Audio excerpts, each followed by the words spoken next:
PM Modi Somnath બાદ બપોર પછી સાસણગીર પહોંચશે ત્યાં રાત્રિ રોકાણ કરી 3 માર્ચે વર્લ્ડ વાઇલ્ડ લાઇફ ડેના દિવસે સાસણમાં નેશનલ બોર્ડ ફોર વાઇલ્ડ લાઇફની બેઠક યોજાશે। આ પ્રસંગે વડાપ્રધાન સિંહ સંરક્ષણ માટે નવી યોજનાઓની જાહેરાત કરી શકે છે। ઉલ્લેખનીય છે કે વર્ષ 2020માં વડાપ્રધાને લાલ કિલ્લા પરથી પ્રોજેક્ટ લાયનની જાહેરાત કરી હતી, જો કે આ પ્રોજેક્ટ હજી સુધી અમલમાં આવી શક્યો નથી।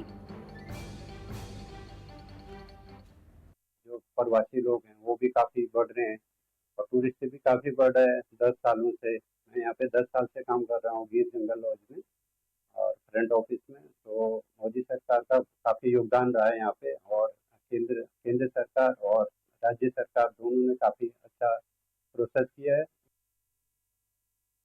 मैं कई साल से गिर नेशनल पार्क में रहता हूँ, लेकिन 2020 में नरेंद्र मोदी साहब की सरकार ने प्रोजेक्ट लायन जब से इंट्रोड्यूस करा यहाँ, और उसके बाद जो इनके विकास के लिए जो एक्शन लिए गए फॉरेस्ट डिपार्टमेंट के द्वारा, उसमें कंजर्वेशन तो सुधरा ही है, लायन की संख्या भी बढ़ी हुई है, लायन का जंगल का एरिया भी बढ़ा हुआ है, लेकिन कंजर्वेशन के साथ साथ यहाँ का टूरिज्म इंडस्ट्री भी बूस्ट हुई है।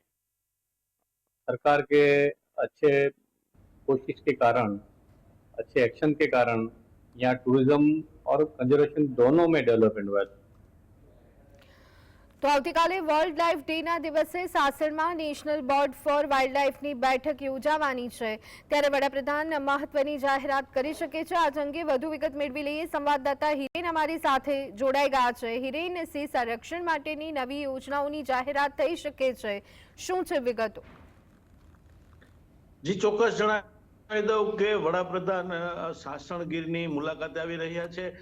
મોદી વડાપ્રધાન થયા બાદ પ્રથમવાર જ ગીરની મુલાકાતે આવી રહ્યા છે અને સિંહો માટે ખૂબ મહત્વનો કહી શકાય તેવો પ્રોજેક્ટ લાયન છેલ્લા 5 વર્ષથી તૈયાર થતો હતો અને આ પ્રોજેક્ટ લાયન પાછળ 1927 કરોડ રૂપિયા જેવી રકમ છે તે ફાળવવામાં આવે તેવી પણ શક્યતાઓ જોવામાં આવી રહી છે। વર્ષ 2047 ને ધ્યાનમાં લઈ અને આ પ્રોજેક્ટ બનાવવામાં આવ્યો છે।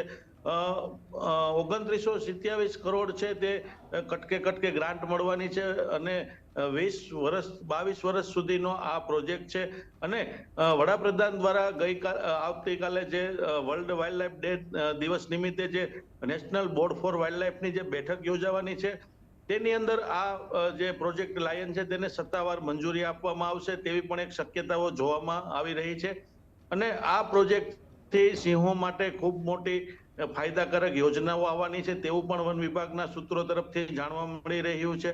વડાપ્રધાનની બેઠકને લઈ અનેક જે તૈયારીઓ છે તે તૈયારીઓને આખરી ઓપ આપી પૂર્ણ કરી દેવામાં આવી છે। આજે સાંજે 4 વાગે સાસણ નજીકના ભાલસેલ એરપોર્ટ ખાતે વડાપ્રધાનનું આગમન થશે। ત્યારબાદ તેઓ સિંહ સદન ખાતે પહોંચશે અને ત્યાં જે સિંહો માટે સતત કામગીરી કરે છે અને જે મૂળ પાયો કહી શકાય તેવા ટ્રેકરો છે તેમની સાથે બેઠક યોજી સંવાદ કરવાના છે।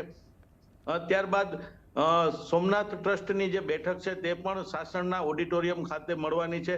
બેઠક પૂર્ણ થયા બાદ 2 કલાક જેટલો સમય છે તે અનામત રાખવામાં આવ્યો છે।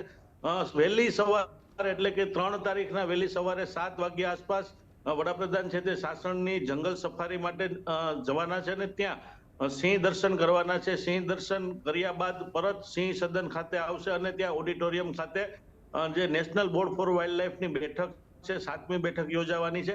તેની અંદર જે પ્રોજેક્ટ લાયન છે તેને સત્તાવાર મંજૂરી આપવામાં આવે તેવી શક્યતાઓ હાલ જોવા મળી રહી છે। જી આભાર હિરેન।